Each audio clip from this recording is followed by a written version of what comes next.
I witnessed the Bulls NBA Finals run in the 90s. It never got as loud as it got here tonight. Kamala Harris walking out on stage, officially accepting the nomination for president.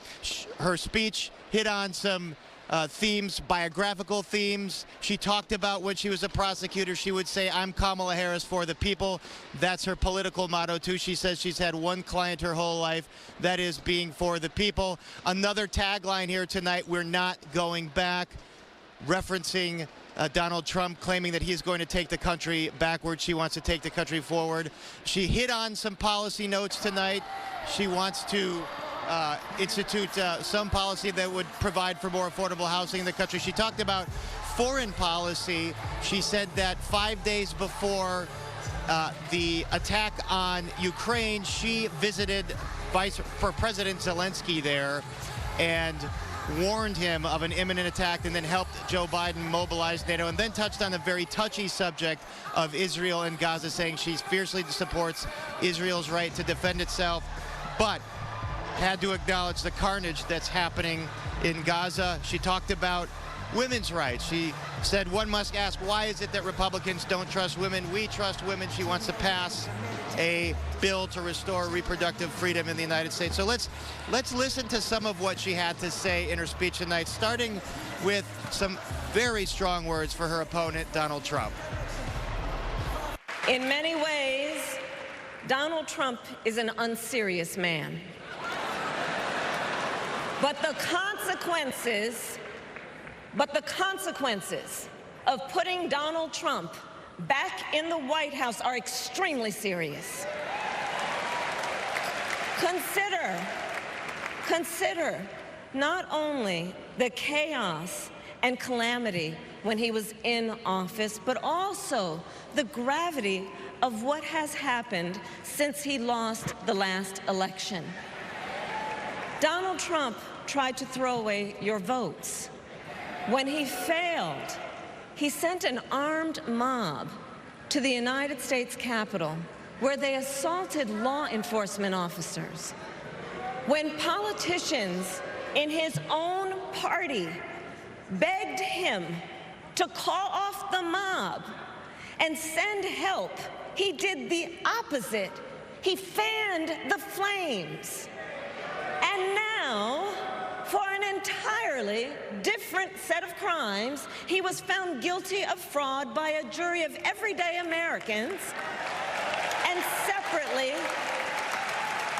separately found liable for committing sexual abuse. And consider what he intends to do if we give him power again.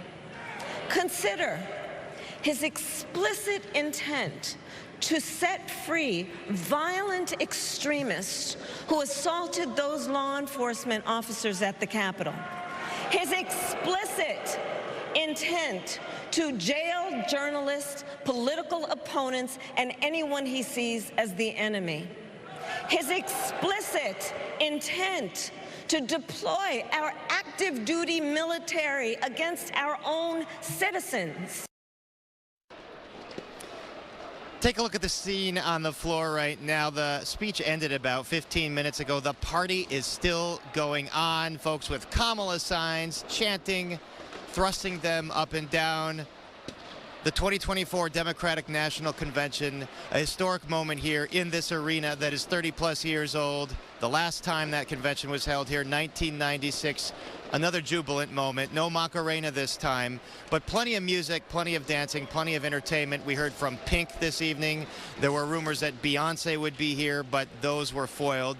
That was not to be. She was not here tonight. Kamala Harris, though, gave a speech that was powerful and brief, at least compared to some former presidents that spoke at this convention. By a long shot, it was not the longest speech at this convention. Extremely well received. Thunderous applause when she was calling out her opponent, Donald Trump. There were a few folks in this crowd that were trying to make their voices heard when she talked about Israel and Israel's right to defend itself. You remember, there's this uncommitted movement of about 30 delegates. They were shut out of the podium. They wanted to speak. They wanted a speaker up there to talk about the plight of the Palestinians and talk about the plight of Gazans. DNC officials did not let them up there, but Harris tried to sort of strike a middle ground, strongly acknowledging the suffering that's happening in Palestine and in Gaza. She wants self-determination for the Palestinians, but again, talking about the hostages, she says she wants a return of the hostages, wants a ceasefire. Let's listen to a little bit more of that.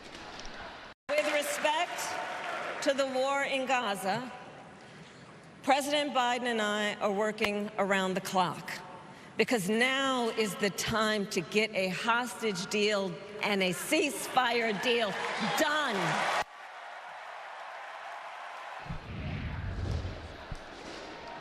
And as we mentioned, the party's still going on. The arena is about a third full still. The floor is full. Members of the media trying to get interviews with all the dignitaries that are on the floor. This convention is electrified, and it might not have been that way about a month ago. Consider the winding road that the Democratic Party took to get here. President Joe Biden was firm in his resolve to seek another term, and then it was U.S. House Speaker Nancy Pelosi that started to up the pressure to get him to consider dropping out. He wouldn't do it. More and more representatives, starting with Mike Quigley from Illinois, said maybe he should consider stepping aside and passing the baton. Eventually, the pressure was too much.